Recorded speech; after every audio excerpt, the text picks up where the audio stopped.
wabarakatuh. Waalaikumsalam warahmatullahi wabarakatuh. Alhamdulillah, nahmaduhu wa nasta'inuhu wa nastaghfiruh wa na'udzu billahi min shururi anfusina wa min sayyiati a'malina.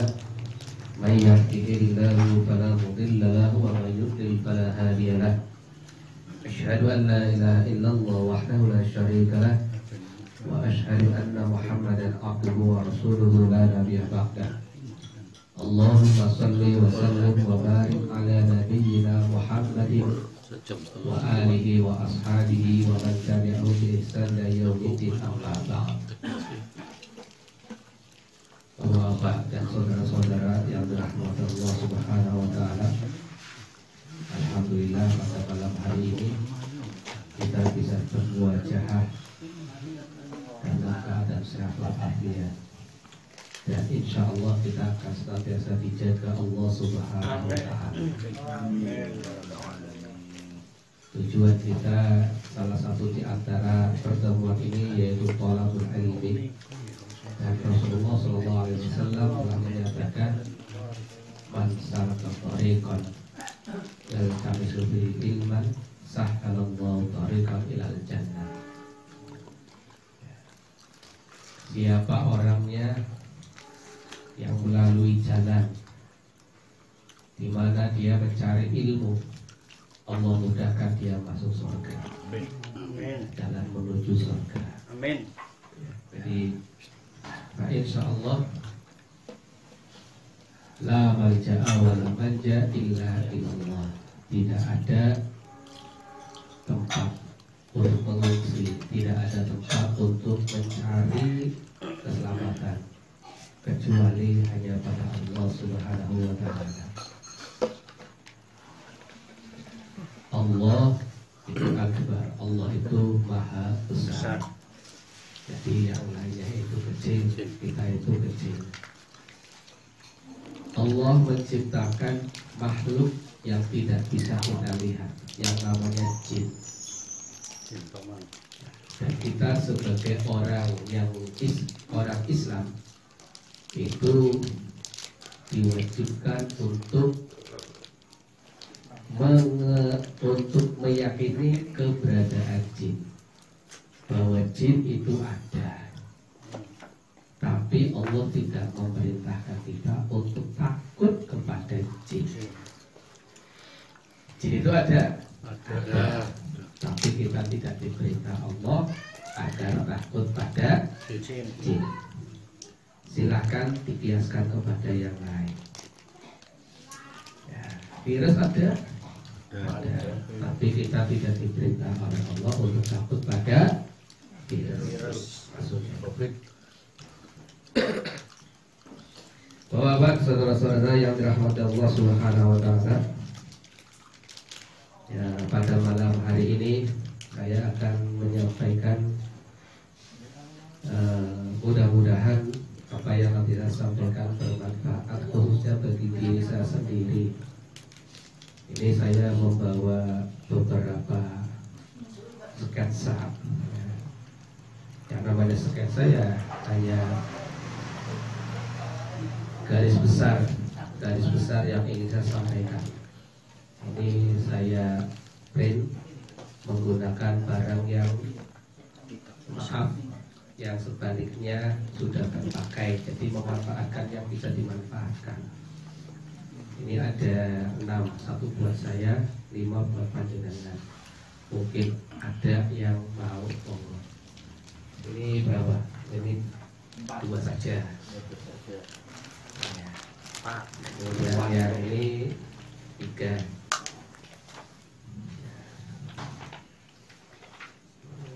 Jadi mungkin sudah pernah saya sampaikan di sini atau di tempat yang lain. Tapi saya sengaja mengulang-ulang karena banyak orang yang tidak memahami. Maka kita berupaya memahami. Jadi kita berupaya memahami makna ibadah menurut Islam yang jarang diketahui oleh umat Islam itu sendiri. Ya. Kita diciptakan oleh Allah Subhanahu wa taala sebagaimana di dalam surat Az-Zariyat agar kita beribadah kepada Allah. Dalilnya jelas ya. Wa ma khalaqtul jinna wal insa illa liya'budun. Dan tidaklah aku ciptakan jin dan manusia kecuali agar mereka menyembahku, agar mereka beribadah kepadaku, itu kata Allah. Orang yang tujuan hidupnya tidak untuk beribadah pada Allah, maka dia kesasar hidupnya. Ya. Hanya saja banyak orang salah memahami makna ibadah. Taunya yang namanya ibadah itu ya hanya ritual. Dan jangan salah, ternyata pemahaman ibadah yang dimaksud ritual itu tidak hanya dipahami oleh orang-orang sekarang saja. Bahkan ada sahabat yang memahami makna ibadah hanya sekedar hablum minallah, hubungan dengan Allah. Saya bawakan sebuah hadis, bisa dilihat di dalam kitab Bukhari. Kalau saya yang saya bawa kitab ini adalah Jawahirul Bukhari pada halaman 145, hadis yang ke 158. Ini hadisnya Sahih Bukhari karena ini merupakan kitab mutiara-mutiara hadis Bukhari, cuplikan dari hadis Bukhari. Ya. Di situ disebutkan bahwa Aisyah radhiyallahu anha itu mengatakan, aku mempunyai teman perempuan dari Bani Asad. Ya. Pada suatu ketika Rasulullah SAW datang kepadaku. Begitu masuk rumah melihat teman saya itu, Rasulullah tanya, man hadihi, siapa wanita ini? Maka Aisyah mengatakan, aku ini Aisyah maksudnya, itu fulanah ya, itu wanita yang seperti ini. La yanamu minal lail, la tanamu minal lail. Dia tidak tidur malam hari. Jadi kalau malam hari tidak tidur, apa? Sholat, ibadah, tidak tidur. Maka disebutkan sholatnya. Apakah Rasulullah senang dengan cerita tersebut, dengan perbuatan temannya Aisyah tersebut? Rasulullah tidak. Rasulullah malah menyatakan, mah alaikum ma tuti'una minal a'mal. Mah, jauhkan,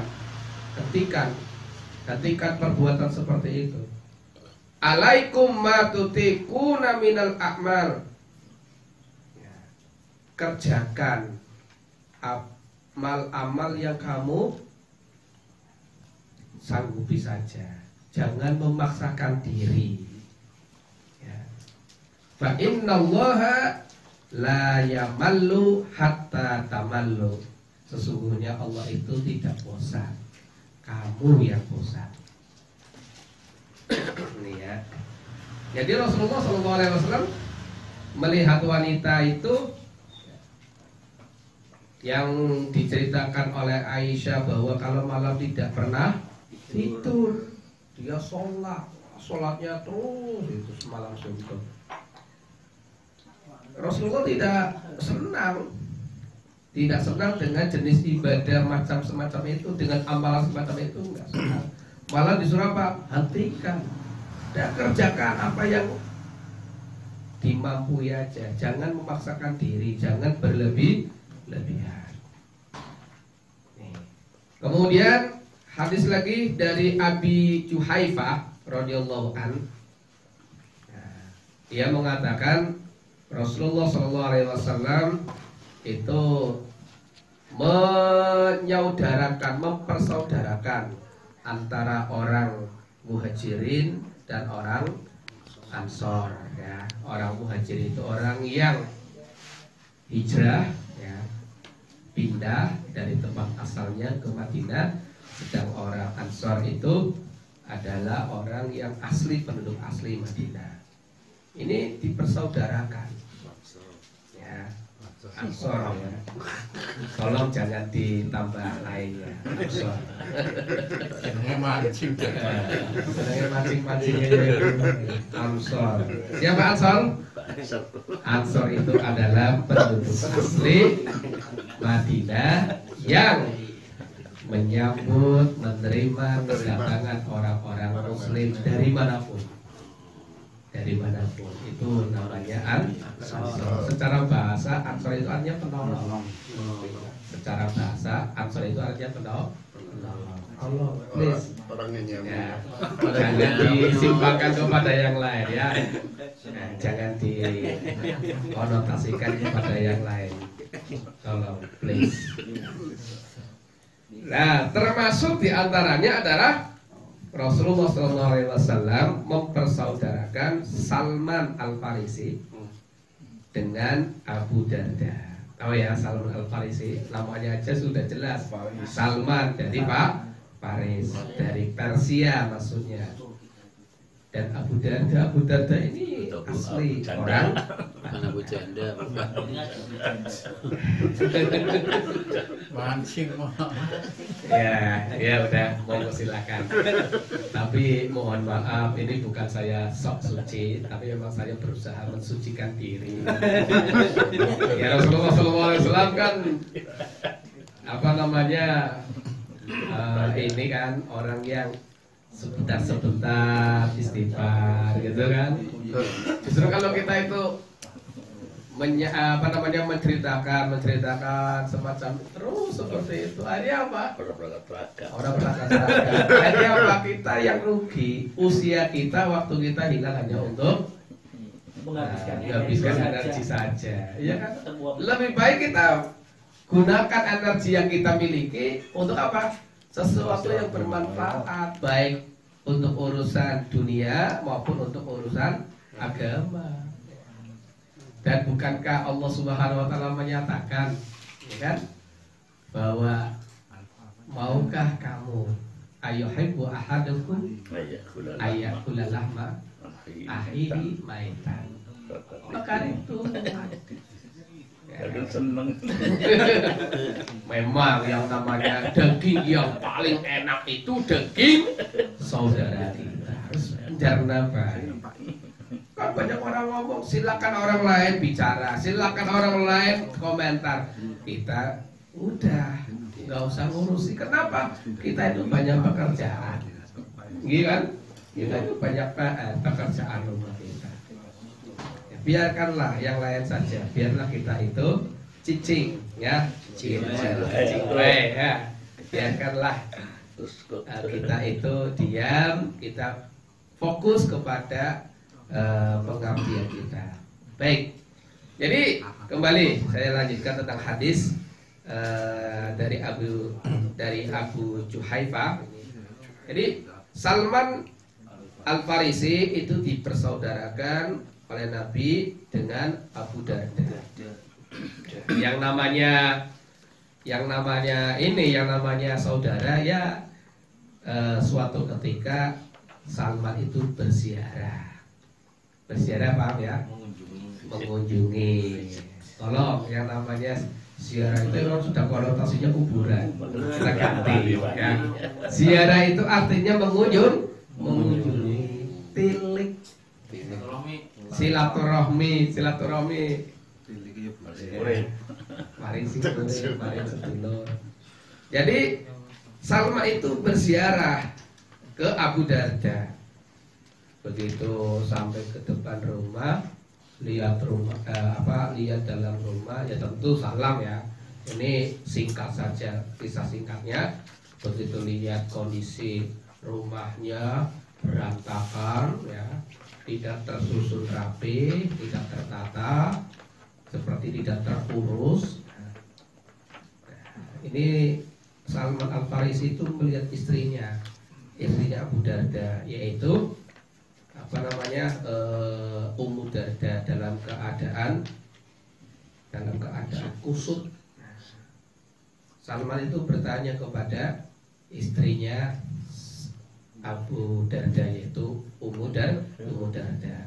Masa nuki, kenapa engkau wahai, ya kalau di kita namanya kenapa Mbak Yu, ya kenapa Mbak, kok kondisinya khusus seperti itu?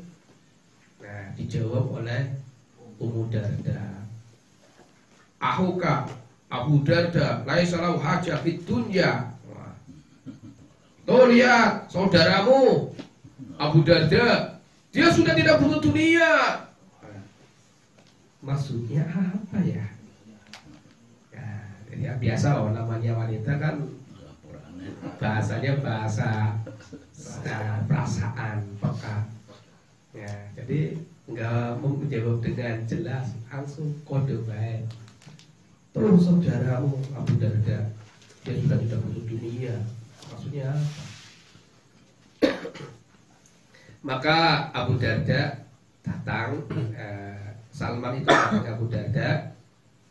Kemudian Abu Darda itu membuat makanan, ya, membuat makanan buat Salman. Setelah selesai dihidangkan, silakan makan kun, ya. Silakan makan. Kemudian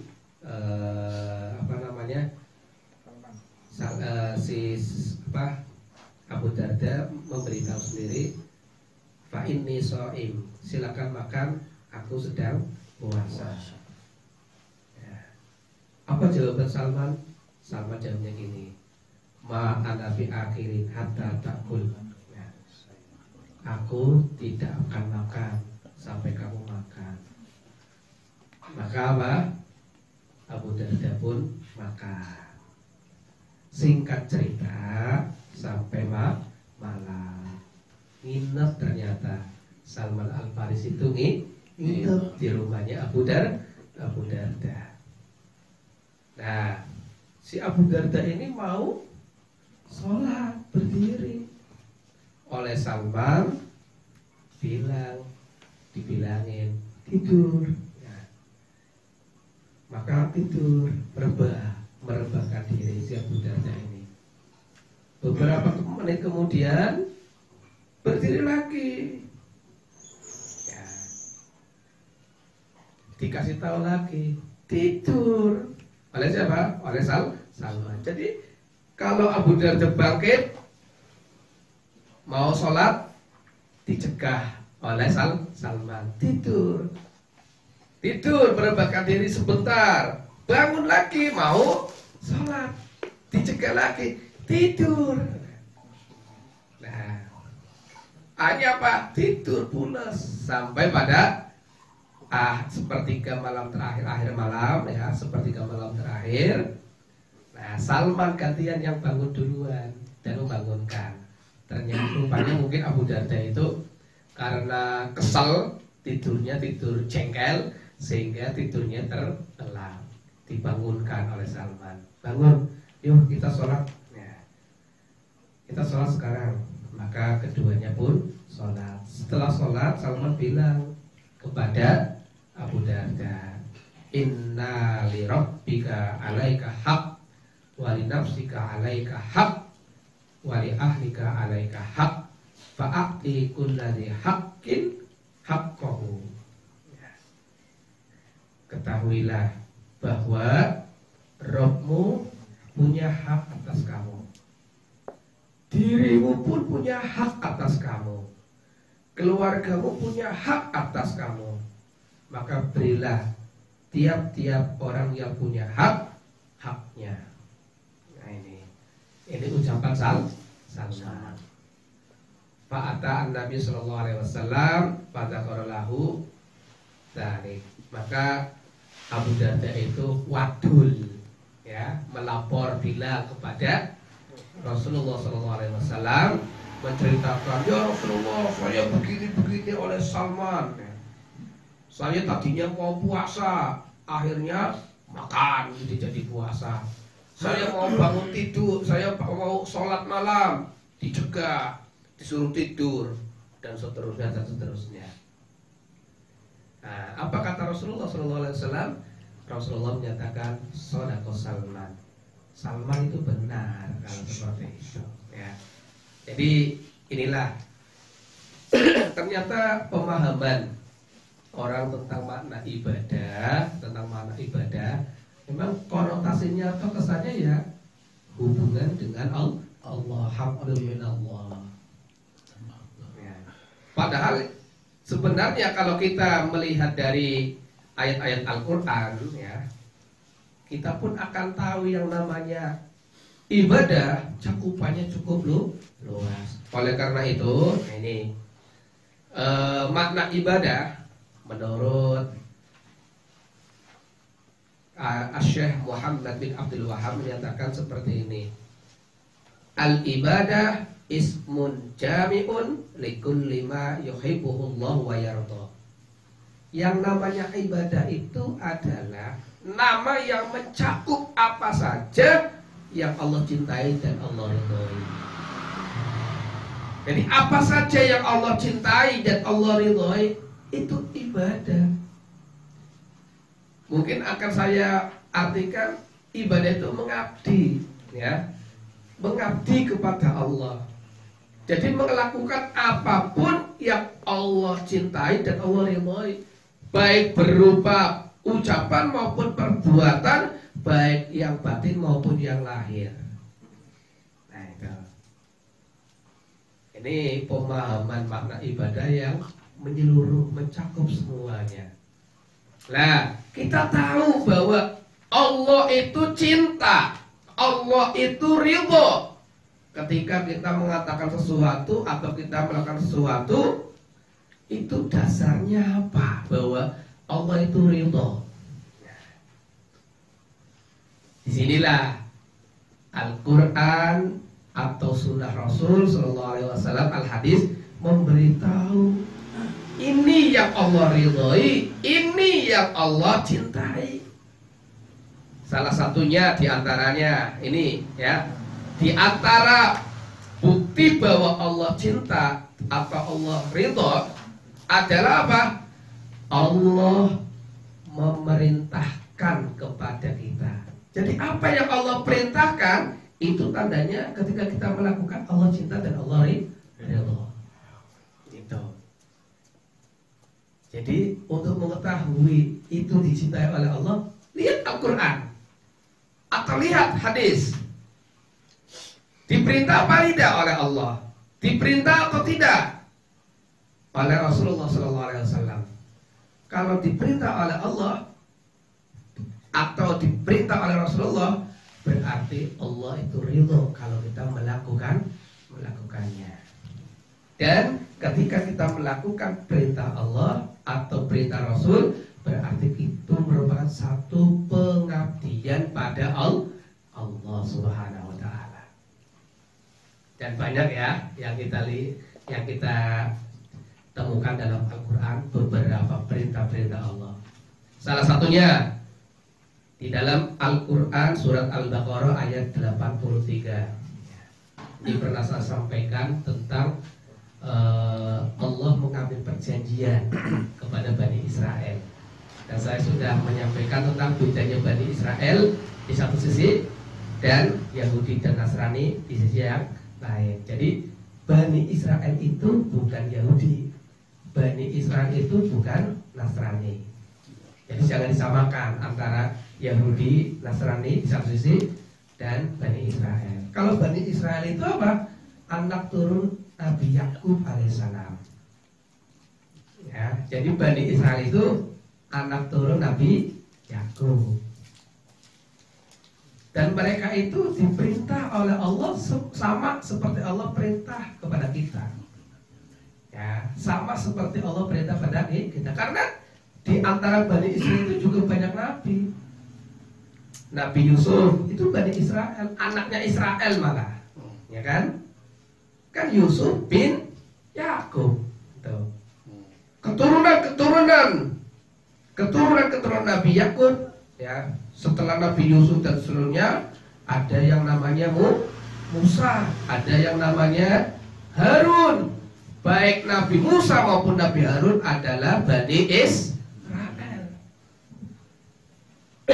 Ya. Tapi maaf, Inilah yang harus kita pahami, bahwa Nabi Musa dan Nabi Harun dua-duanya termasuk Bani Israel dan bukan Yahudi. Nah itu ya, dan bukan ya Yahudi. Demikian juga Nabi Dawud, Nabi Sulaiman, itu Bani Israel. Tapi jangan katakan bahwa Nabi Dawud, Nabi Sulaiman itu orang Yahudi. Jangan, bukan. Ya. Nabi Zakaria, Nabi Yahya, Nabi Isa alaihi wassalam, ya, Imran yang punya anak nanti Maryam, itu Bani Israel.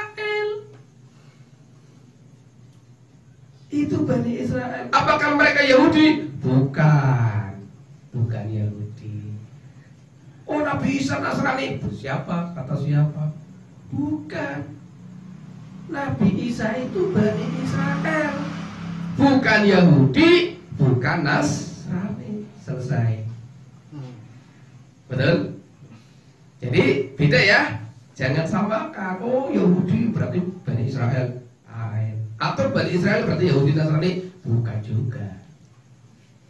Dalam Al-Quran Allah banyak perintah kepada Bani Israel, sama seperti yang Allah perintahkan kepada orang Islam. Contoh, di dalam Al-Quran surat Al-Baqarah ayat 45, Allah perintahkan kepada Bani Israel, wasta'inu bis-sabri was-salah, ya, wa innaha lakabiratun illa 'alal khasi'in. Itu perintah Allah kepada siapa? Bani Israel. Lihat ayat-ayat sebelumnya. Nah ini, hai Bani Israel, minta tolonglah kamu kepada Allah dengan cara sabar dan sholat. Sesungguhnya sholat itu berat, kecuali bagi orang-orang yang khusyuk. Sekarang kita lihat ayat yang lain, surat yang sama, surat Al-Baqarah ayat 153. Ya ayyuhalladzina amanusta'inu bis-sabri was-shalah. Wahai orang-orang yang beriman. Siapa yang dimaksud? Orang-orang muslim.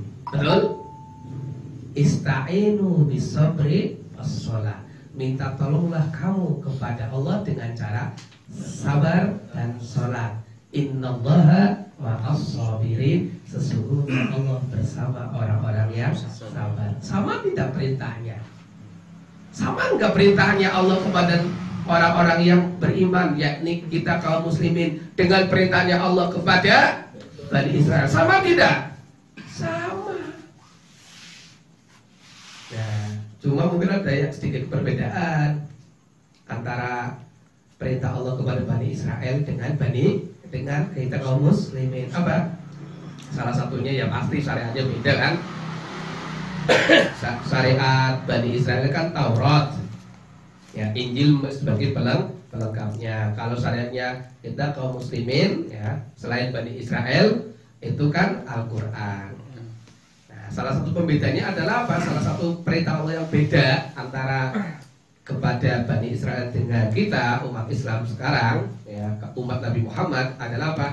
Kalau orang Bani Israel itu diperintah oleh Allah untuk menghormati hari Sabtu. Jadi kalau hari Sabtu itu tidak boleh melakukan aktivitas apa-apa, merenung dalam diri, dalam rumah, nggak boleh bekerja, nggak boleh. Ini tidak berlaku bagi kaum muslimin umat Nabi Muhammad. Tidak berlaku. Oh, gantinya hari Jumat. Betul, harinya hari Jumat. Tapi hari Jumat pun tidak satu hari. Cukup ketika waktu sholat Jumat. Ya ayyuhalladzina amanu idza nudiya lis-sholati min yaumil jum'ah fas'au ila dzikrillah. Hai orang-orang yang beriman, jika diseru pada kalian untuk sholat, ya, pada hari Jumat, maka bersegeralah. Apakah sehari Jumat full? Tidak. Bahkan selesai melakukan sholat disuruh untuk fantasiru fil ardi, bertebaranlah kamu di muka bumi. Jadi waktunya cuma sebentar. Habis sholat Jumat selesai bertebaran lagi ke muka bumi. Beda. Ya, ngasap lagi. Itu ya, ngasap lagi. Ya itu. Wa idza qudiyatis shalah fantasiru fil ardi. Ini tidak berlaku bagi Bani Israel, enggak. Tuh, itu ya sedikit perbedaannya di situ.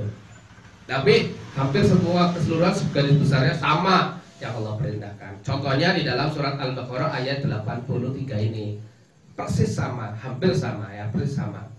Apa? Ada 5 dalam ayat tersebut, ada 5 perintah Allah kepada Bani Israel yang sama juga bagi kita umat Islam, umat Nabi Muhammad SAW. Yang pertama, Allah perintahkan la ta'buduna illallah. Janganlah kamu menyembah, mengabdi kecuali hanya pada Allah. Apa ini wujudnya? Pengakuan. Ngaku enggak? Mau mengabdi kepada Allah tidak? Kalau item pertama, perintah pertama ini mengaku kita siap untuk mengabdi hanya pada Allah, maka item berikutnya itu akan mengikuti. Jadi item pertama siap untuk menjadi pengabdi Allah. Ini menjadi dasar buat perintah-perintah Allah yang lain. Ya. Jadi kalau kita ditanya siap tidak? Kita itu jadi pengabdi Allah. Siap? Siap. Kalau siap, kerjakan perintah Allah berikutnya. Apa? Wa bil walidaini ihsana wa dzil qurba wal yatama wal masakin. Ini perintah Allah, berbuat baiklah. Berbaktilah, berbuat baiklah kepada kedua orang tua, kepada kerabat, kepada anak-anak yatim, kepada orang-orang miskin. Karena Allah perintah loh. Karena Allah perintah. Jangan lihat orangnya. Hablum minan nas ini. Kadang-kadang kalau kita lihat orangnya, orang tua yang namanya orang tua tambah rewel. Iya beli. Ya, dan kita kadang sebagai anaknya deleng wong tua ya, diapik-apiki tapi malah rewel gitu. Sing muncul apa? Jengkel, sewot dan sebagainya. Ingat, kita jangan lihat orang tua kita dengan sifat-sifat yang seperti itu. Lihatnya apa? Itu perintah Allah. Itu perintah Allah. Jadi kembalikan pada Allah. Ya Allah, saya dianugerahi oleh Engkau ya Allah orang tua. Ya walaupun rewel-rewel kayak gini ya, karena ini perintahmu ya Allah, saya lakukan. Itu maksudnya. Ya. Jadi akan apa? Bukan lihat apa namanya orang tua tambah rewel. Tinggal Anda. Itu karena lihatnya orangnya, bukan Allah. Kita lihatnya Allah. Ini perintah Allah. Walaupun bagaimanapun kondisinya dan sebagainya, itu perintah Allah. Untuk apa? Kita berbuat baik kepada orang tua. Demikian juga kita berbuat baik kepada kerabat, kakak, adik, ya kan? Ya, kita berbuat baik kepada kakak dan adik itu juga jangan lihat kakak adik kita, jangan. Tapi apa? Lihat itu perintah Allah.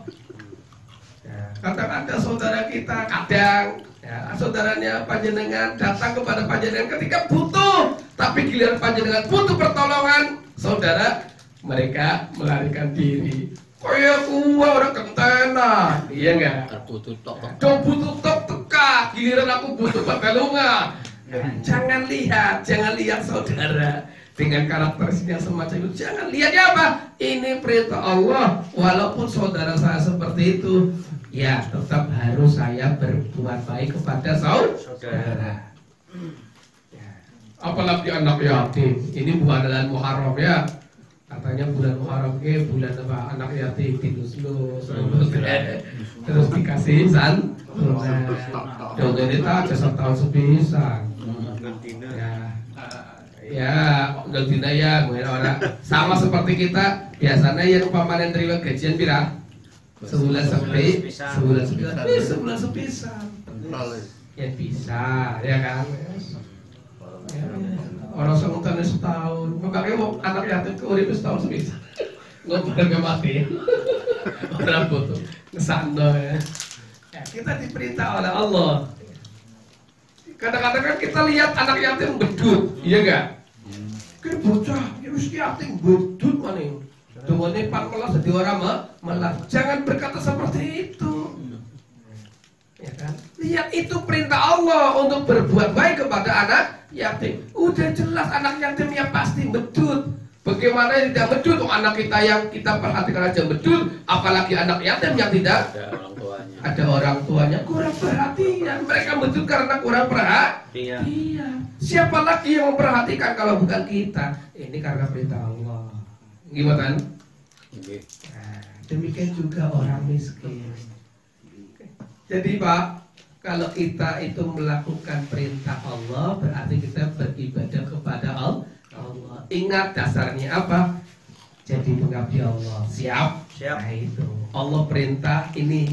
Sebagai pengabdinya, kita siap sami'na wa ata'na. Kan gitu. Siap. Kalau tadi berupa perbuatan, sekarang yang ketiga. Apa perintah Allah? Langsung. Wa qulu linnasi husna, berkatalah yang baik kepada manusia. Tuh ya, termasuk berkata yang baik pada manusia adalah kita nggak usah ngerasa nilah. Angel. Jangan lihat angel, lihat Allah. Astagfirullahaladzim. Tak akui, saya pun tidak lepas dari itu. Cuma mari makanya ya, kita maaf, yang jadi patokan bukan saya, ya kan? Saya hanya menyampaikan. Yang jadi patokan adalah ayat Al-Quran. Ini yang jadi barometernya. Ini perintah Allah loh. Oke, Allah perintah untuk apa? Wa qulu linnasi husna, berkatalah yang baik pada manusia. Iya kan? Alhamdulillah gitu kan. Ingat. Kita standarnya Quran, bukan saya. Jadi mari kita bareng-bareng berupaya untuk berkata yang baik. Kenapa? Itu perintah Allah. Kita berkata yang baik pada manusia, berarti kita mengabdi pada Allah. Itu Bisa orang. ya berupaya.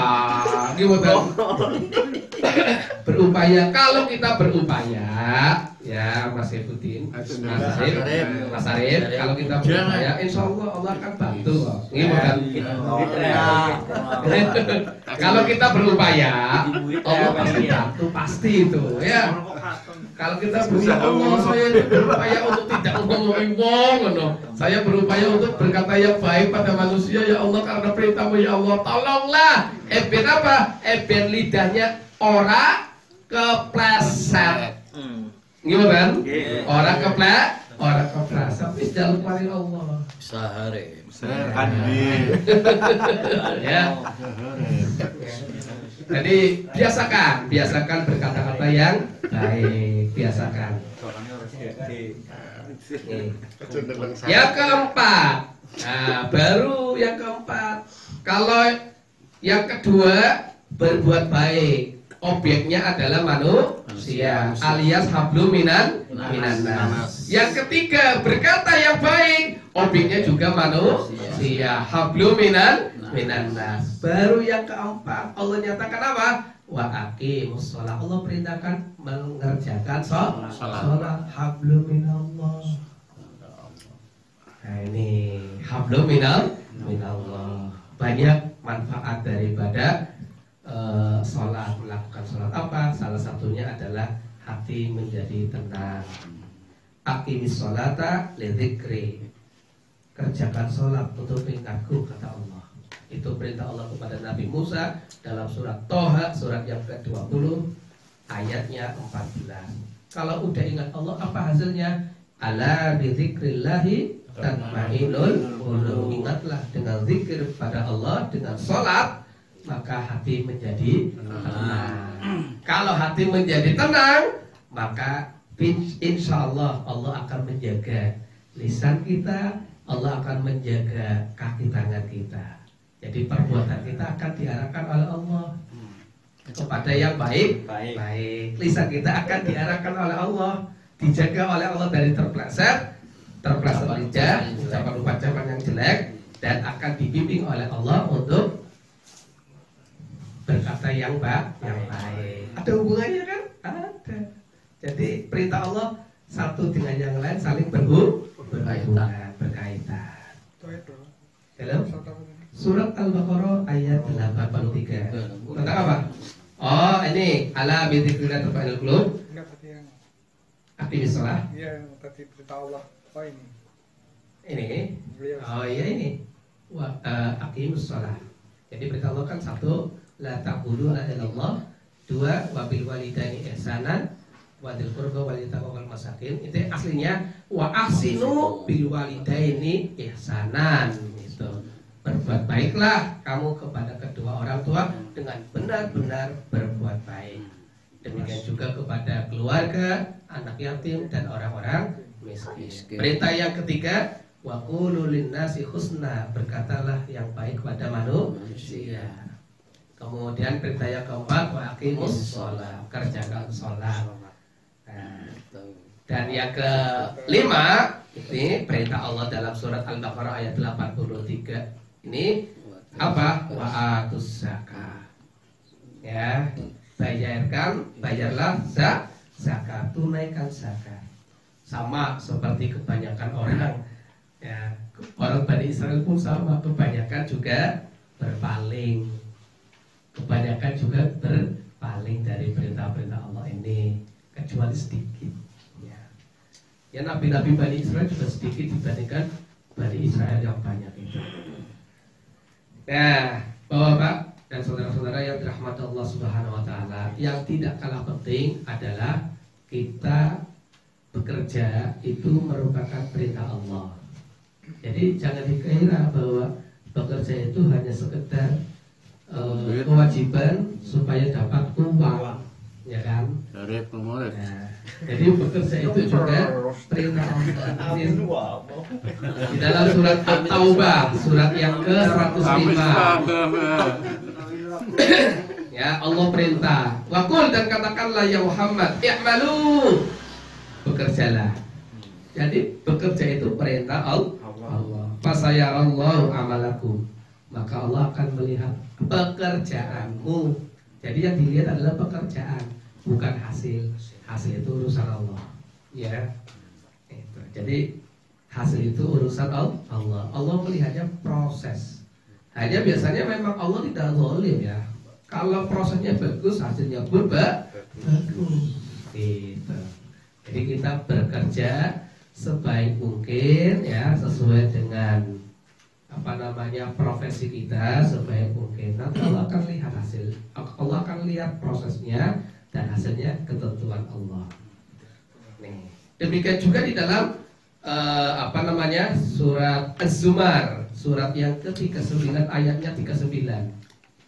Ya, surat Az-Zumar ayat 39. Itu pun sama. Allah perintahkan, "Qul ya qaumi i'malu ala makanatikum." Katakanlah ya Muhammad kepada kaummu, yang maksudnya kepada umat Islam.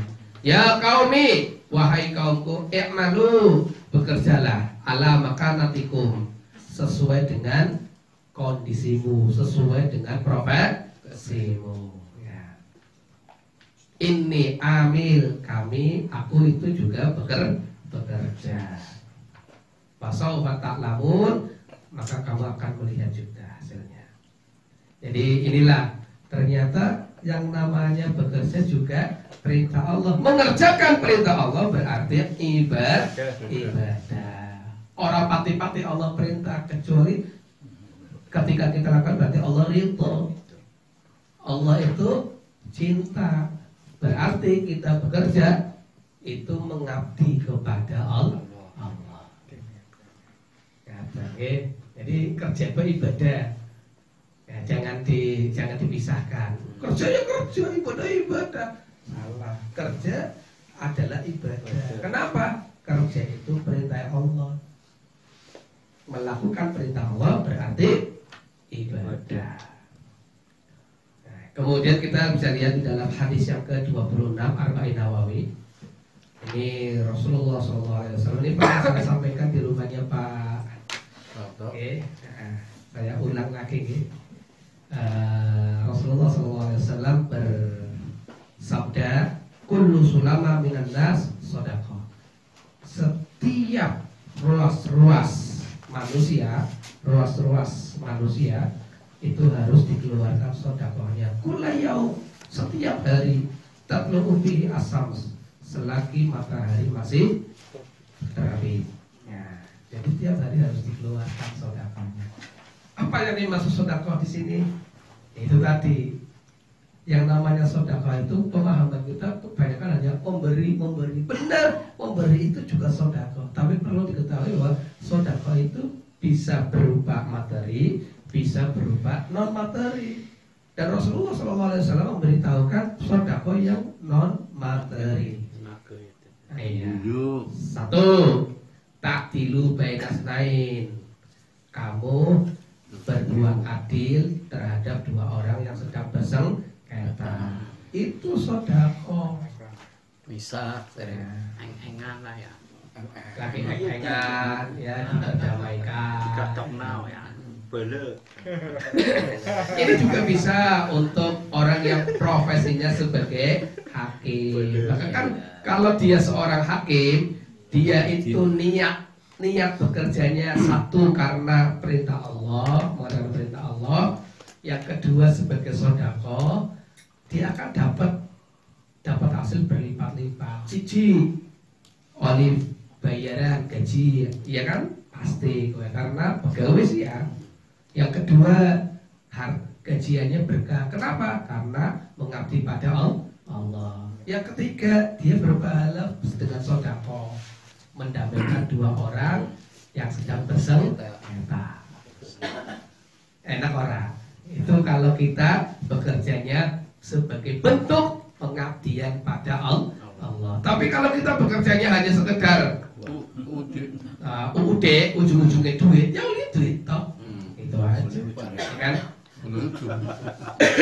Kemudian Rasulullah memberi contoh lagi ini contoh sedekah. Wa tu'inu ar-rajula fi dabati fatamilu 'alaiha aw tarfa'u 'alaiha mata'ahu sedekah. Kamu menolong seorang laki-laki ke atas kendaraannya. Ini daba itu artinya hewan tunggangan. Tapi kalau zaman sekarang kan jarang. Nggak ada onta, ya mobil gitulah. Ya. Kamu menolong seorang untuk naik kendaraan atau membawa barangnya naik kendaraan, angkot dan sebagainya. Ya ini hanya sekedar contoh. Kata Rasulullah itu sedekah. Dan saya bisa contohkan bahwa teman-teman kita yang kerjanya jadi kuli panggul, sebagai sopir, sebagai kernet, kalau niatnya juga sebagai sedekah, yang oli pahala sedekah. Tambah lagi kalau motivasinya dia bekerja adalah karena perintah Allah, bekerja sesuai dengan profesinya, dia dapat penghasilannya pun berkah. Jadi oleh duit oleh, berkah oleh, pahala oleh, ya gitu. Kembali kalau umpamanya dia tujuannya udah, ya oleh pun duit top, undang-undang, ujung-ujung duit. Yang ketiga, Rasulullah memberi contoh al-kalimah at-thayyibah, sedekah. Perkataan yang baik itu sedekah. Siapa? Orang yang profesinya ngomong, guru, ya, atau pengajar, penceramah, ya ustadz, tukang ceramah ya. Kalau dia itu niatnya karena ya oleh duit toh. Tapi kalau dia niatkan sedekah, dia dapat pahala sedekah. Menyedekahkan ruas-ruas tubuhnya. Ya. Orang apa? Ini merupakan bukti bahwa Allah itu menurunkan ketenangan.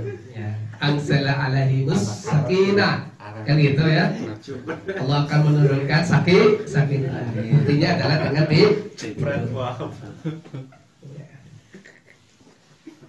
kemudian kalau ini sih yang keempat, ini contoh yang keempat, bikulli khutwatin tamsiha ila sholat. Setiap langkah menuju sholat itu sedekah. Ini tak nggak usah di jadikan profesi ya, lo kan profesi. Nah, jadi ketika kita dengar azan, kemudian kita beranjak dari tempat kita menuju tempat wudu, dari tempat wudu menuju ke kamar, ganti pakaian, ganti memakai sarung umpamanya, kopiah dan sebagainya. Kemudian kita melangkah, setiap langkah-langkah kita itu adalah sodako. Untuk apa? Menyodakokan ruas-ruas tubuh kita. Dan yang terakhir Rasulullah beri contoh. Ini contoh ya, bukan 5 saja, banyak contohnya ya. Rasulullah memberitahukan bahwa tumitul adza anil thariq, menyingkirkan suatu rintangan dari jalan, itu juga sedekah. Dan itu semua adalah contoh-contoh ibadah. Dari sinilah ya, bapak-bapak dan saudara-saudara, kita bisa memahami makna ibadah pengabdian pada Allah itu luas.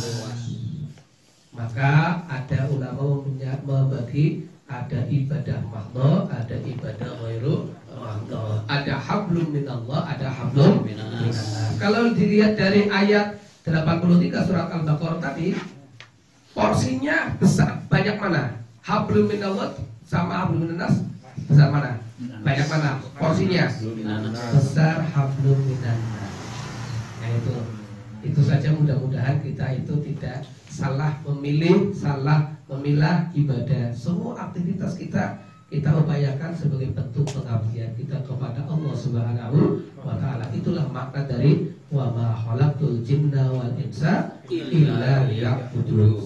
Segala aktivitas hidup kita, dari bangun tidur sampai mau tidur lagi, kita jadikan sebagai bentuk pengabdian kita kepada Allah Subhanahu wa Ta'ala. Itu saja, kurang lebihnya mohon maaf. Assalamualaikum warahmatullahi wabarakatuh. Waalaikumsalam warahmatullahi wabarakatuh.